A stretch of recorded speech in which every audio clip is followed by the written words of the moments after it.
What is up, my friends? Welcome back to the Jameson Brandon YouTube channel, where we talk about all things money. So today I wanted to take a second and recap some macroeconomic factors that have been going on over the last week and really cue you into the email that I just sent out 21 hours ago. So you're at the pretty much in the same seat as somebody who is paying for this material, essentially. And so what I try and focus on is sometimes I have a theme in mind, sometimes I don't. Sometimes it's just there's so much stuff to either get caught up on because I don't send these out every day, or there's just huge things happening and it's like I don't have like a lead in or a good way to do it, and I just dump all the data. And this is one of those emails. So in case you haven't been following these things, this is going to be a great recap for you in case you've been kind of behind on macroeconomic factors, right? In the United States anyways, not the rest of the world. This is mostly just the United States. We start off by talking about Secretary of Treasury Yellen's commentary on Sunday about inflation rates going up and to expect that. And then interest rates going up would be a good thing. Mid last week, we get a look at the Fed balance sheet. See this right here. You could actually look at the Fed data too, which I believe was updated last Wednesday. So I usually, again, give reference to everything I'm talking about. If not graphically, then a link, most of the time both. We see the Fed balance sheet creeping up. Now, the Fed has talked about the taper, right? And we've talked about that in this newsletter all the time. The only issue with the taper is that it's going through 2023 and it's still another $1 trillion in spending. So it's still essentially another $1 trillion in QE while they're QTing that. Okay, so they're tightening as they're still spending and printing. So it's very interesting. I'm not sure if they've done it like this before. I don't remember them doing this after QE3, but I guess we'll just have to see how that all kind of plays out. I think the dynamic of interest rate and inflation rate is very tricky right now, because usually with increased inflation rate, you would see an increased interest rate. I almost feel like they kind of can't do that right now because of how things are going, but never say never. The Fed promised to not touch interest rates until I believe 2022 or 2023. We might now see that change, because you got to understand, like, this stuff now unfortunately is going FOMC meeting to FOMC meeting. And now that Yellen just essentially gave Powell the go-ahead or green light to raise interest rates, who knows? Maybe the next time he's on TV, he's going to say, yeah, we're raising rates. So it really is that finicky, which is awful, but it's just, that's how it is. In case you haven't been paying attention, repo markets have now elevated and are covering 483 billion in the temporary markets. Kind of concerning. We haven't seen that for a regular Monday, Monday, Tuesday, Wednesday. We haven't seen that happen since, September of 2019 is when I started talking about how the repo markets were getting a little crazy, maybe August. Payroll data. We just had an update in payroll data for May. So non-farm payrolls increased 559,000. It was estimated, or what we were hoping for, 671,000. My hope is that because the unemployment rate did get slightly better, 5.8% is what we're down to. But the fact that every single month it's coming up short in terms of the actual new employment numbers, I'm hoping that kind of keeps interest rates at bay. It should. And again, in other conditions, it probably would. But we'll just have to see. So here's a look at the change. This had to have been COVID right here, the beginning of it. Things are looking better, and economically things are looking better. We have a vaccine now, so ideally, the spending should stop. But we're still moving forward with some sort of infrastructure bill. It looks like there's going to be some changes to the cap gains taxes that they were talking about. They're looking for a 15% minimum corporate tax globally, according to the G7 that just happened the other day. There's another meeting next month with the G20, and they're supposed to be talking about this as well, but more on that in a second. Okay, so the employment to population ratio, which some Fed officials had cited as an important gauge of labor progress, inched higher to 58%, but remained well short of its pre-pandemic level of 61.1. We're within a good range, right? So here's your unemployment numbers here. That was our spike, that was our peak. And now we're back down to 5.8. Don't expect to see it come all the way down 4.32%. It's not going to get there that fast. The average interest rate for a 30-year fixed mortgage decreased to 3.17% from 3.18. Again, we're talking about fractions of a penny. Is that worth remortgaging for? Probably not, because you're restarting your amortization schedule. It would just depend on how long you've been paying.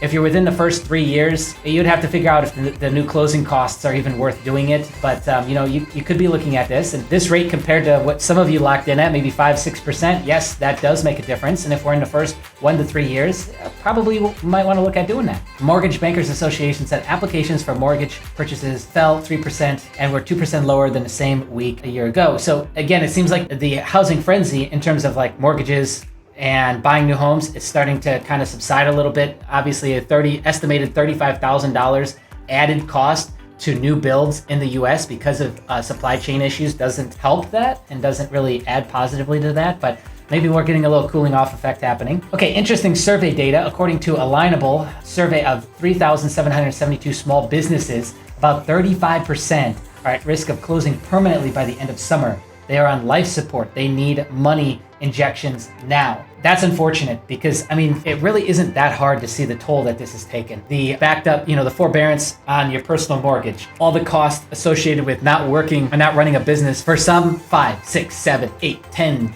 months, right? That adds up, especially to a business that's relatively scrappy. They're kind of, I wouldn't say running month to month, but like 30 days, 60 day really starts to become noticeable. Well, what do you think 6 months does to a business like that? I mean, they're literally on life support right now.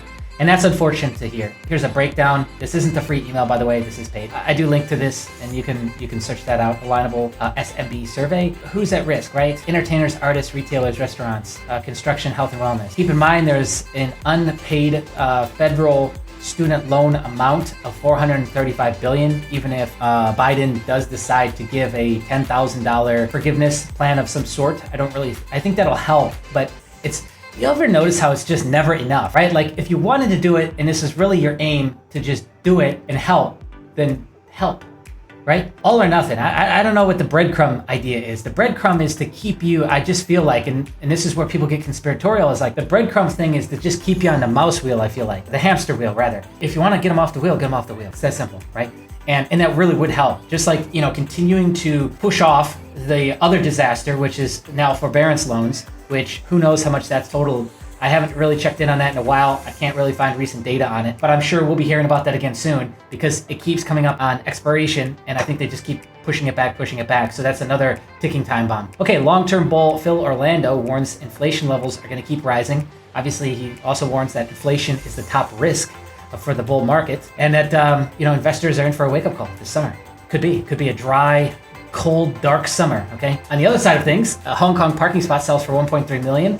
It's been interesting. We really haven't heard much happening with Hong Kong, obviously, since the protests, and now we see anyone who's political dissident is getting arrested and jailed for however long they're getting jailed for. Who knows, really? So it's been interesting to kind of, I thought it was pretty stagnant in the country, but some of the luxury RE markets coming back, some money's starting to pump back in. I don't know if that's just all Chinese money or if that's outside or what's going on with that, but I guess that's a positive in the whole scenario. Another interesting thing popped up over the weekend. Anonymous, I'm not sure if it was the official Anonymous, did a pretty big roast into Elon Musk and bringing up something that we've discussed in a newsletter and something that one of the biggest reasons why Michael Burry has, I think it's a $535 million short currently against Tesla is because essentially he said that Tesla's solely surviving off of government carbon credits and they're not really selling cars. I've dissected and gone into how bad Tesla's doing in the Chinese market. I even highlighted some of that in the Bull Run Forever newsletter, which is free. It's a crypto-based newsletter. You can check that out. I'll have a link underneath the video. But essentially, Tesla's not really doing that great, especially in the Chinese market. And that was including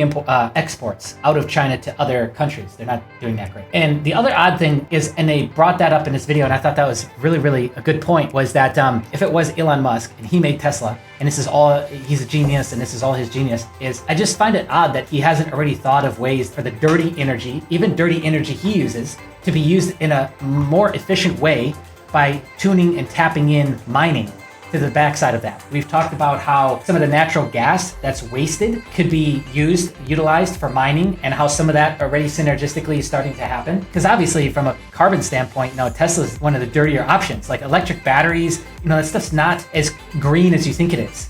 Solar windmills aren't as green as you think it is. Like you can't dispose of that stuff. I don't know if you knew that, but like when the wings or the propellers go bad on the windmills, the solar windmills that you see all throughout California and in some areas across the world, there's really no easy way to dispose of that. And it costs a fortune to have people come and replace that stuff. So it's like, sounds really cool in theory, but again, the practicality of it is usually different. And that'll happen until green stuff becomes more commoditized. But I thought that point was a really good point. For somebody who should be understanding energy and power usage, how come they're just now talking about Bitcoin? It's weird. And mining.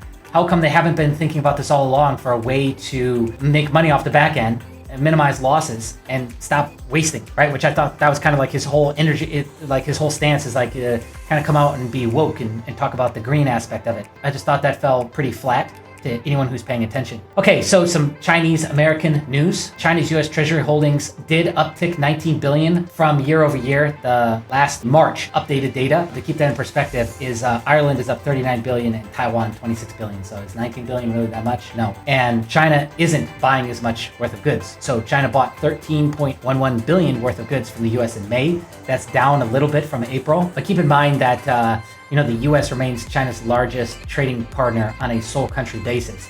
But China has been picking up in terms of other overall imports from other countries. So grew at the fastest pace in 10 years, up 51%. Their imports from other countries is up 51%. That's not good. That's very bad. Okay.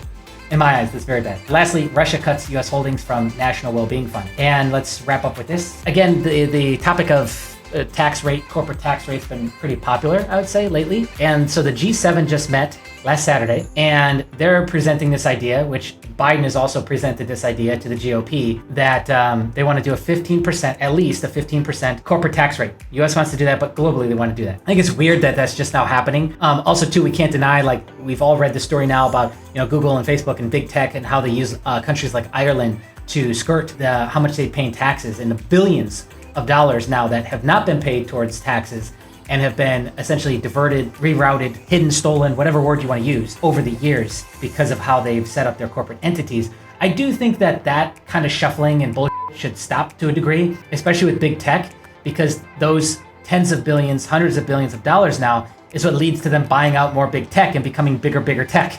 So it's for them, it's a win-win, And I think at that level, with how much responsibility that they've got, there should be different standards for them outside of some of the other stuff that's being brought up about 230 protections and things like that. Okay, so jurisdictions with the highest corporate tax, there's a snapshot of that. And then conversely, countries with the lowest corporate tax rate.